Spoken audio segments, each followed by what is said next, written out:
Agora vamos falar do Catecismo de Heidelberg. Ele foi escrito em Heidelberg, na Alemanha, a pedido de Frederico III, que era um príncipe do Palatinado, tá? Que era uma influente província da Alemanha. Tá? Esse piedoso príncipe, ele designou Zacarias Ursino, que viveu de 1534 a 1583, e ele era um professor, né, de teologia de 28 anos da Universidade de Heidelberg, e também Gaspar Oleviano, que viveu de 1536 a 1587, tá? Era um pregador da corte de Frederico de 26 anos, tá? Então um tinha 26 anos, né, o Gaspar, e o Zacarias, ele tinha 28 anos, professor de teologia da universidade ali de Heidelberg. Então esses dois foram designados, tá? Para preparar um catecismo reformado. Por quê? Porque o rei Frederico, né, assim como também os irmãos da igreja, né, eles tinham assim, um objetivo de ter uma instrução, tá, que é instruir tanto os jovens e orientar também os pastores e professores.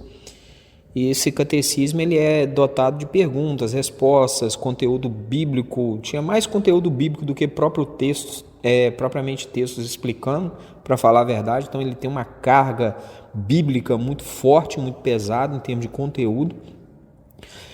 O Ursino, ele foi o principal responsável pelo conteúdo do catecismo. E já o Gaspar Oleviano, ele esteve mais envolvido com a composição, né, e revisão final. Tá? Isso aí é historicamente definido. Então a erudição de Ursino, tá, e a eloquência de Oleviano são evidentes no produto final, que foi chamado um catecismo de beleza e impacto incomuns, uma reconhecida obra-prima. É assim que se fala do Catecismo de Heidelberg. O que é o Catecismo de Heidelberg? Teologicamente falando, né, conhecido como catecismo de beleza e impacto incomuns. É uma literatura que é reconhecida como uma obra-prima, tá? Frederico surgiu, ou melhor dizendo, ele sugeriu que muitos outros, inclusive membros da Faculdade de Teologia e os responsáveis pela Igreja do Palatinado, havia contribuído para a finalização do documento, tá? Então ele sugeriu isso, tá bom? Depois que o catecismo foi aprovado pelo Sínodo de Heidelberg, então esse documento foi levantado, elaborado, tá? Gaspar Oleviano, ele analisou o final, né, tentando colocar um pouco de eloquência na materialidade. Já Zacarias Ursino é que trouxe profunda análise teológica na produção do conteúdo do material. Então depois esse aí foi apresentado num sínodo de Heidelberg. Isso foi lá em janeiro de 1563 para ele ser avaliado, né?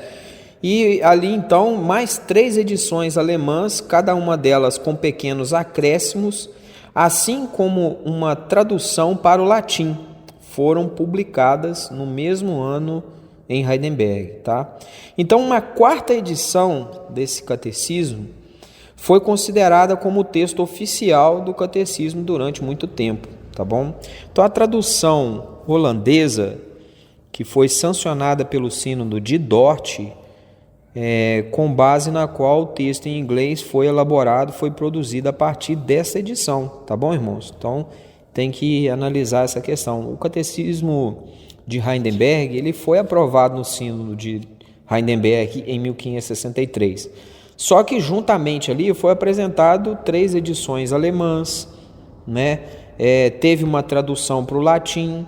Então uma 4ª edição considerada como texto oficial foi ali, então, também uma tradução holandesa sancionada também pelo Sínodo de Dort. Então esse catecismo ele passou pelo Sínodo de Dort, né, e ele também passou pelo Sínodo de Heidelberg. O que é o Sínodo? É um momento teológico, uma reunião de sábios, estudiosos que avaliam uma doutrina ou uma literatura. Então toda vez que tem um sínodo, eles estão para definir se aquilo ali é boa coisa, não é, no modo mais popular de se falar, tá? Uma outra curiosidade que deve ser dita é que quando essa primeira edição do Catecismo de Heidelberg apareceu, aquela Bíblia alemã, né, ainda não tinha sido dividida em versículos, tá? Então, consequentemente, as passagens das Escrituras incluíam apenas o livro e o capítulo, tá bom?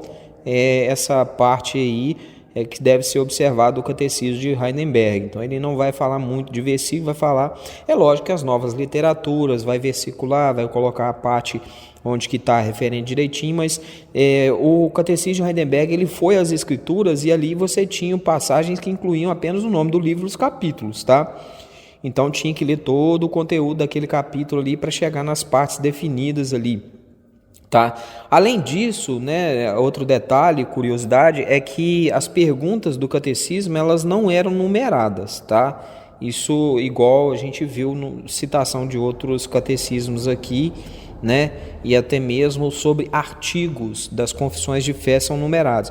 No Catecismo de Heidelberg não tem isso. Uma tradução para o latim logo retificou essas questões, incluindo versículos de referência e numerando as perguntas. Então o catecismo também foi dividido, no caso, em 52 sessões, tá? E de modo que cada sessão foi designada como o dia do Senhor, tá? Pudesse ser pregada a cada domingo do ano, tá? Então esse catecismo ele foi colocado para ele ser seguido, um pouco de leitura dele no que diz respeito a seguir uma ordem de pregação para que a igreja ela passasse como um todo pelas escrituras ao longo da sua caminhada, quem convive ali no grupo igreja, tá? Não que tivesse uma via de regra certinha, de que deveria ser pregado, havia sim a liberdade, de acordo com as necessidades da igreja, de ter acesso às pregações de temas livres, porém de doutrina reformada, mas existia uma parte da igreja, né, do culto, que seguia ali determinados temas em determinadas ordens, para que os que estão chegando aos poucos tivessem acesso ao conhecimento da palavra de Deus, tá? De uma forma sistemática, tá? Porque se existe teologia, também existe a parte da teologia sistemática que organiza um pouco a condução do dia a dia da igreja, tá? O Catecismo de Heidelberg ele contém mais textos bíblicos, como eu já falei, que exemplificam as questões apresentadas do que a maioria dos catecismos, porque os autores eles queriam que fosse um eco da Bíblia. Então, uma vez mais, a teologia, o caminho reformado dos reformadores, eles têm o objetivo fundamentar a vida e a fé e a prática nas Escrituras. O reformador, quando ele desenvolve um material, escreve um livro, escreve uma poesia, escreve uma literatura, de modo nenhum ele ousa a citar tais materiais como divinamente inspirados. Eles entendem que são objetos de estudo, tá? Tomar às mãos um catecismo é a mesma coisa de tomar um óculos, né, para ter uma amplitude de visão, mas divinamente inspirado considerar-se-á somente as Escrituras, tá? Então, repetindo, os escritores, autores do Catecismo de Heidelberg, eles apresentaram maior quantidade e conteúdo do próprio texto puro da Bíblia do que das próprias questões levantadas e exemplificações ou análises levantadas. O objetivo do Catecismo de Heidelberg, nas palavras dos próprios autores e escritores do Catecismo de Heidelberg, eles queriam que o Catecismo de Heidelberg fosse um eco da Bíblia, tá? Os textos deveriam ser considerados como uma parte importante do catecismo, conforme Frederico menciona no prefácio original, né? Qual foi a citação dele no prefácio original? Frederico fala o seguinte: os textos por meio dos quais a fé das crianças é confirmada foram escolhidos mediante muito esforço das Escrituras divinamente inspiradas, tá bom? Então essa é a citação do Frederico III, tá? Ali no prefácio do próprio material que é o Catecismo de Heidelberg. As 129 perguntas, irmãos, e respostas desse catecismo, elas estão divididas em 3 partes, só para você ter uma ideia. Foram padronizadas de acordo com a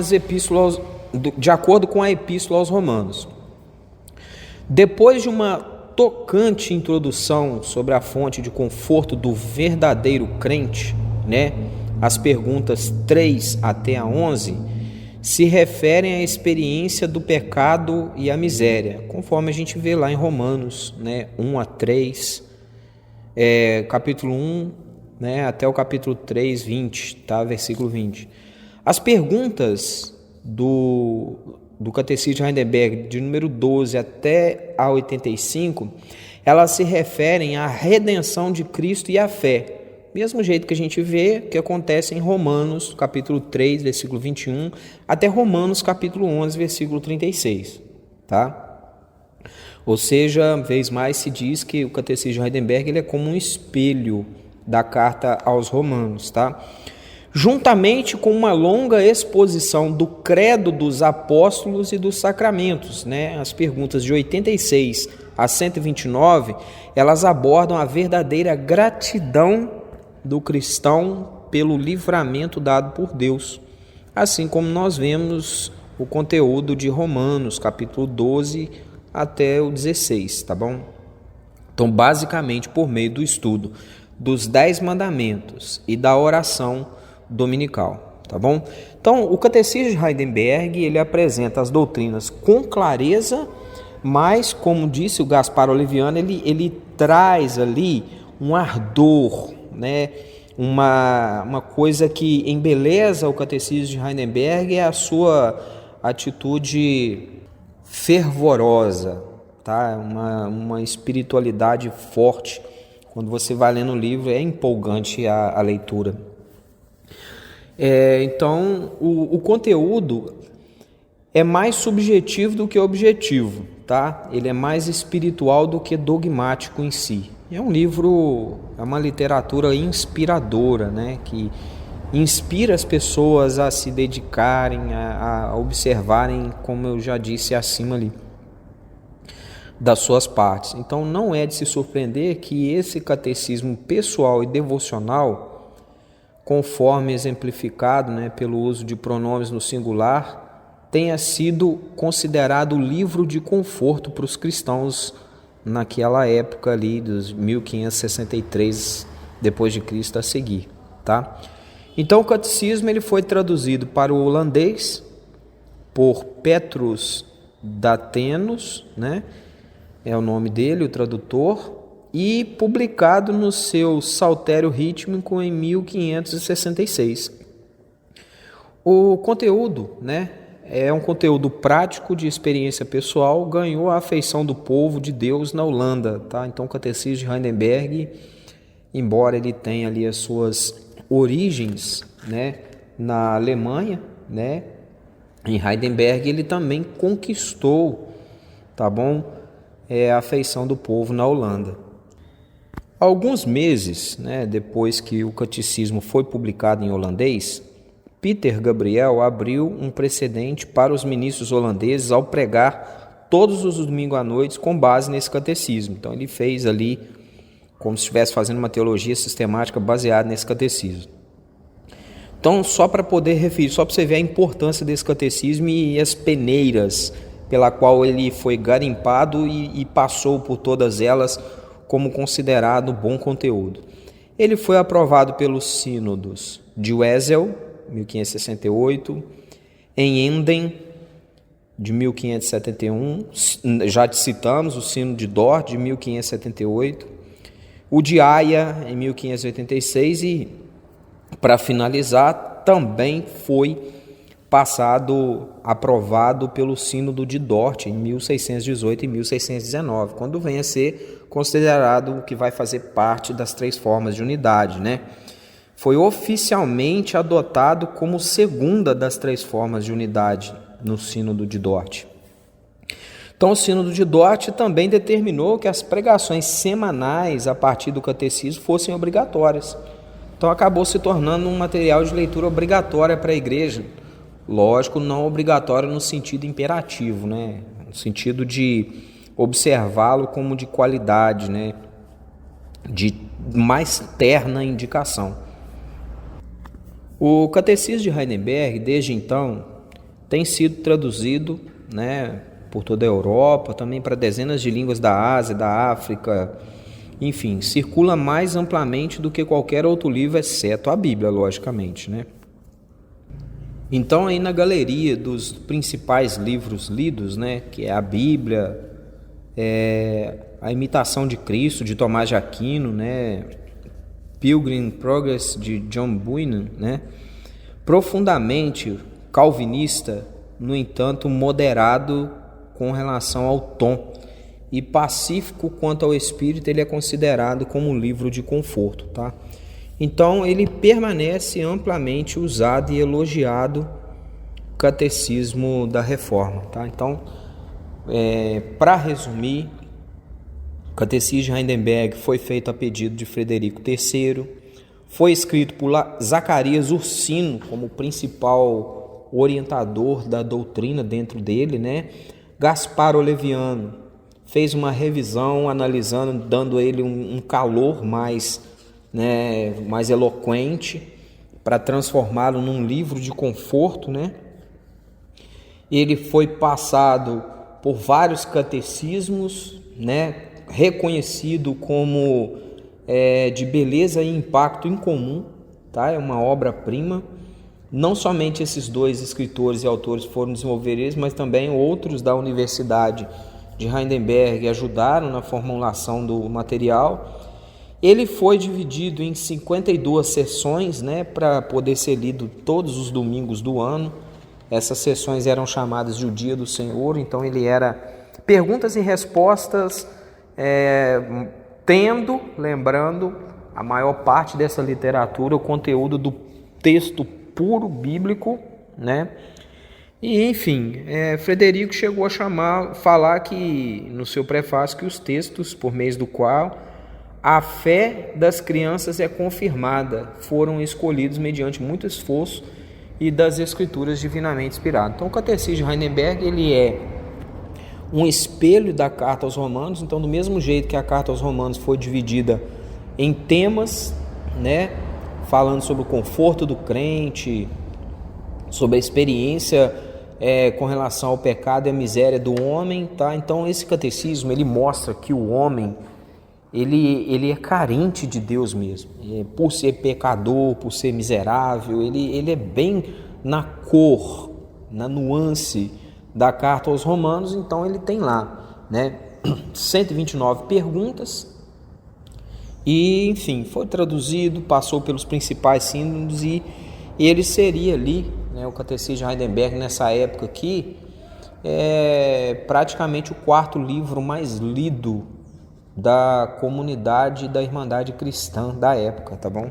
Então esse é o Catecismo de Heidelberg. Lembrando que esse é o segundo livro, a segunda literatura do grupo que é chamado As Três Formas de Unidade, né, que encapsulam ali a doutrina calvinista, assim por dizer, tá? Então, das três formas de unidade, nós tivemos analisando a Confissão de Fé belga, agora o Catecismo de Heidelberg, e se fôssemos olhar cronologicamente, deveríamos estudar agora no próximo vídeo a Confissão de Fé helvética, mas porém, como estamos analisando as três formas de unidade, a terceira e última forma de unidade é os cânones de Dort, lá de 1618, tá? Então nós vamos, no próximo vídeo, falar sobre os cânones de Dort. Aqui quem fala é o professor Flávio Ferraz de Queiroz, estou reverendo aqui na igreja IPMR, na cidade de Guidoval, Minas Gerais, Brasil, tá bom? Graças e paz para os irmãos e vamos aos próximos vídeos. Não perca! Aproveita aí, curte, compartilha, comenta nos vídeos alguma coisa aí para ajudar o canal a engajar, tá joia, pessoal? Que Deus abençoe e edifique vocês cada vez mais. Somente as Escrituras e somente a Deus glória. Graça e paz. Amém.